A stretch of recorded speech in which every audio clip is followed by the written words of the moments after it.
Now, I do want to praise somebody on this show who I have thought fondly of for a very long time. And I just realized this after, 5 years of wishing and hoping and praying. Finn Balor is finally the heel he's meant to be on the main roster. All thanks to Edge quitting Judgment Day. By God. So Edge thought to himself, this isn't working for me. We're going in a supernatural direction. I want to ditch Judgment Day. He does. Finn fills a spot. It takes about a month or two for this crew to really come together. But the moment they start coming for Dominic and Rey Mysterio, they started to click. Rhea Ripley front and center. But Finn Balor, I got to shout out as well, because for years we wanted this dude to have a crew of his own. How can you be a Balor club of one? You needed more people. They teased and they gave it away. They teased and they took it away from us. This year we get the faction. Finn Balor is a heel. He's just giving us big dick energy as a bad guy.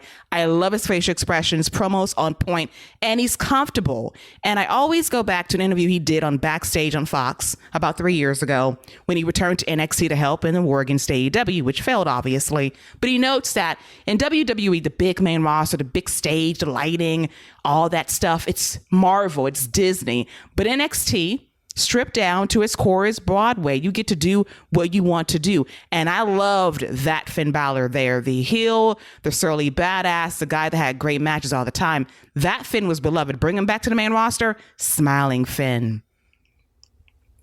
Demon Finn that loses Finn. Did not care for it very much. But now he is where he's meant to be as a heel in a faction that he is co-leading alongside Rhea Ripley and Damian Priest.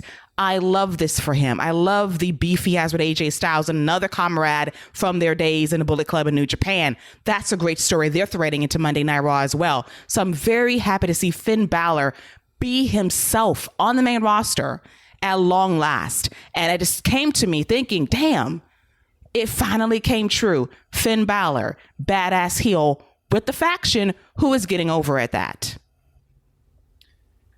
I think everything you put was really well.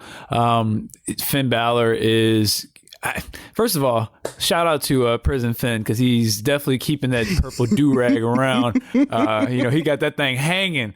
He is repping a color right there. There's Crips, there's Bloods, and then there's the Finns. That's what I'm calling the purple do-rags, the Finns.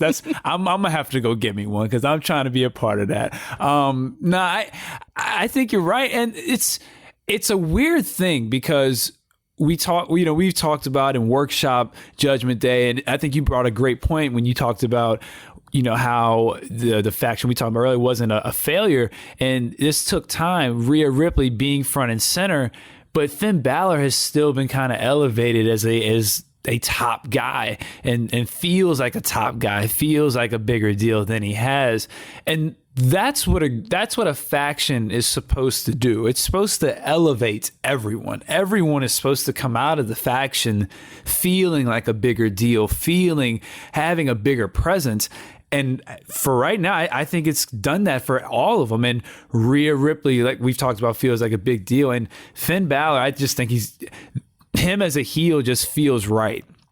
And the crowd is reacting to him accordingly. And I think this is all going to build to whenever he does decide to turn babyface, it's going to be a massive reaction. And we see how good of a heel he is by the reaction that Edge got. And I think that is very telling of how good of a heel it is, because Edge wasn't gone for 2 months. He was gone for like 2 weeks, and he got that type of pop. And I know it was still in Edmonton, but him versus Finn Balor feels like a big deal because of the work that he's done with Judgment Day. So I'm real excited for Prison Finn versus Edge in an I Quit match, because Prison Finn learned in jail that you don't quit. You never quit in jail. And that's what he learned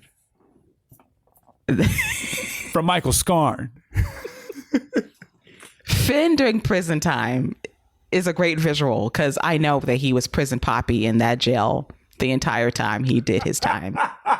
I know he was. He ran shit the way it should have been ran. Rocking that purple do-rag. That still takes me out, because it was so random. He came out wearing the bandana. I was like, what in the hell? And he realized, oh shit, it's on my head. Let me take it off. I keep calling it a do-rag. It's a bandana. I keep calling it a do-rag. I don't know why I keep calling it a do-rag. And now I got a picture of Finn Balor in a do-rag. Now I see the actual do-rag instead of the bandana. Can you imagine tying it up at night, making sure the waves are straight when he wakes up in the morning? Could you imagine? It's hilarious. I bet you Damien got one, though. Oh, for sure. He's for sure got a do-rag. But yeah, Finn Balor right now is the best. And I just realized everything I wanted has happened, and it kind of came about organically. And that is due to a new creative administration that favors Finn. Thank you, Triple H. Shout out, because you saw the value of what Finn can be on the main roster. Foley and Judgment Day have truly come into their own as of late. And they're all equal parts. Damian Priest, who went through it last year, who we talked about a lot. The split personality, Rosemary's Baby Priest and Damian Priest, the light and the dark. We hated that shit. But look where he is now, back to being his broody self. He might be doing things on the side after hours, but hey, it's who he's meant to be, popping bottles with Judgment Day alongside Dominic. Why not?